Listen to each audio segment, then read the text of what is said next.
Talvez a internet tenha nos dado uma amostra muito ruim da humanidade e aí eu acabo ficando mais pessimista do que eu deveria ser, né? Porque você vê como que as pessoas interagem em comentário do YouTube, chat, Twitter, você vê que as pessoas não estão levando isso em consideração, né? Mas pode ser que muita gente silenciosa esteja realmente ouvindo agora no Spotify e tá de boa, né? É isso.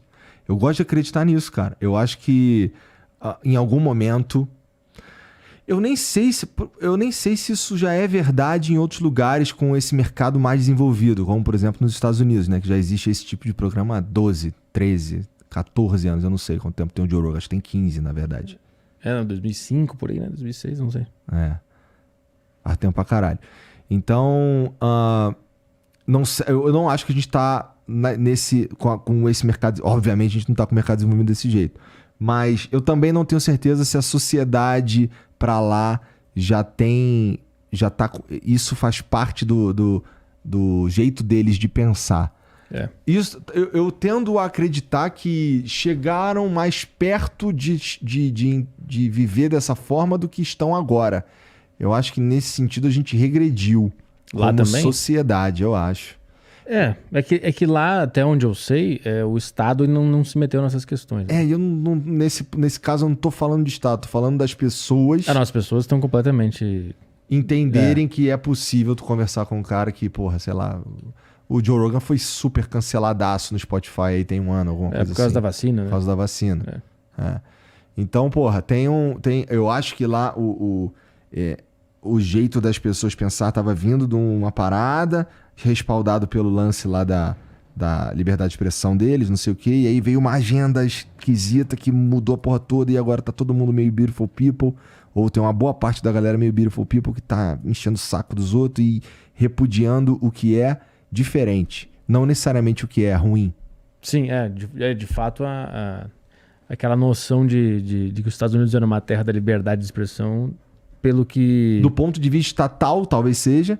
Mas pelo que eu acompanho, assim, tem muita gente nessa onda também de histeria, né? De perseguir, de cancelar, de ir atrás do cara, Mas até aí tudo bem, né? Mas assim, não era uma característica, eu imagino, da sociedade deles. Talvez a gente esteja também romantizando porque o Lenny Bruce morreu numa banheira, né? O comediante americano. Não sei se você já ouviu falar da história dele. Não. É um cara que foi perseguido pelo Estado nos anos 50, porque ele falava palavras proibidas no show dele. E também porque eles inventaram uma regra lá que tinha que ter, digamos assim, DRT, não é DRT, era carteirinha de ator para poder subir no palco. Mas era um negócio só pegar ele porque ele falava coisa que não podia. Então, ele se apresentava sem autorização, ele falava palavras proibidas e aí ele começou a ter esse assédio judicial, ele foi processado por quase todos os estados americanos e sobrou só um clube de comédia. Eu acho que em São Francisco que ele podia se apresentar ainda.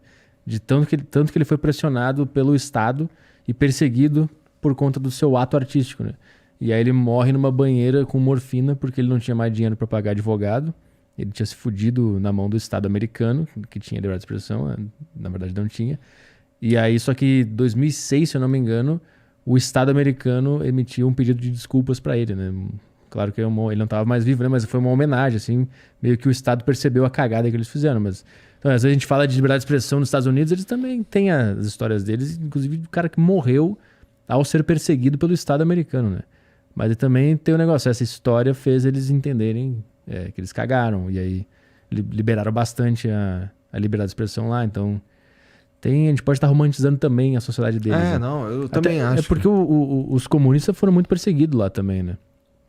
O Estado americano passou por cima da liberdade de expressão para caçar comunista lá não sei que década que foi, mas isso é uma mancha também que eles carregam lá tinha já como é que se fala, o artigo, não sei o que, da Constituição deles, da liberdade de expressão, e mesmo assim passaram por cima, deram um jeito de manipular ali para impedir, tem um caso específico de um comunista que ficava numa praça nos Estados Unidos panfletando ideias comunistas e falando, e aí o Estado foi lá e tirou esse cara de circulação e deram um jeito de dizer que aquilo ali não era liberdade de expressão.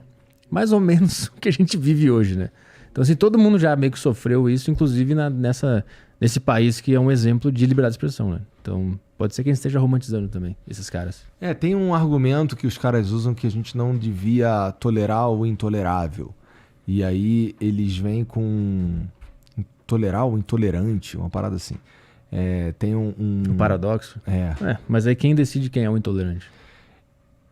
Então, e sabe o que é interessante? O pensador que pôs essa porra no papel, como era o nome dele? Popper, né? Popper, Karl Popper, parada assim.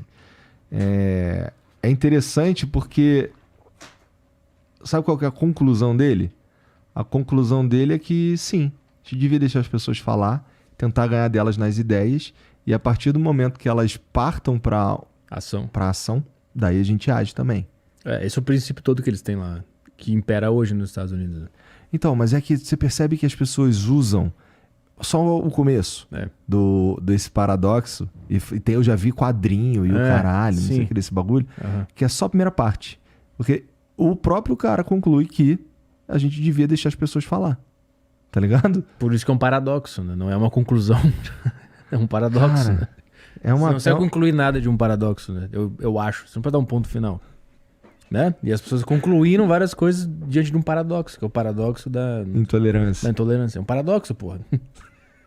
Mas a grande questão é quem vai dizer que quem vai ter o poder de caracterizar o outro como intolerante? Como é que você faz isso?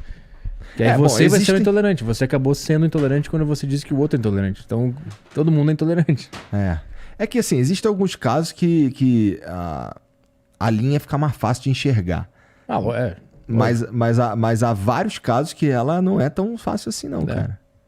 E aí você pegar e fazer o que... implantar numa sociedade o que a gente tá vendo hoje no Brasil é um salto assim meio de merda, na real. E a gente tá fudido mesmo. Pois é, cara. Foda quando tu vem aqui, eu fico mais pessimista. Eu tô lendo um livro que se chama Paris, a Festa Continuou, que é um relato sobre como que a França operou durante a invasão nazista. E aí eu tô num parágrafo específico que o cara tá explicando os argumentos que os nazistas usavam para censurar obras de judeus. E tem lá o quote do que eles estavam falando para justificar essa censura. É as mesmas coisas que a gente ouve hoje. Esses caras são intolerantes, eles estão propagando notícias falsas, e eles estão colocando em risco a nossa democracia. Isso era um argumento que os nazistas usavam para justificar a censura de obras e artistas judeus. Tá lá no livro, só ler. É um quote, é uma citação do que os nazistas falavam. Aí você vê, cara, é estranho, né? Porque aí que eu pergunto, quem decide quem é o intolerante? Porque se você ler esse livro, você vai ver que, nesse caso, o nazista estava se achando o tolerante e ele achava que ele estava botando o dedo na cara dos intolerantes. E aí você lê e você sabe quem é o mal da história. Só que ele estava usando esse argumento para ele, em prol dele. E aí, como é que a gente faz? Pois é, se a gente for... Bom, é claro que uma escala muito menor, mas daqui a, sei lá, 5, 6 anos que a gente for ver, caralho, olha só a merda que a gente fez, tipo, batendo palma pra essa porra. Prenderam gente. Deletaram fonte de renda de um monte de gente. Talvez a gente repense, ou talvez não sei. Mas o argumento ali é bem... Eu tava lendo e eu pensei, caralho, é igualzinho a justificativa que dão pra fechar canal hoje em dia, pra censurar pessoas na internet. São as mesmas palavras, é incrível. Assustador mesmo.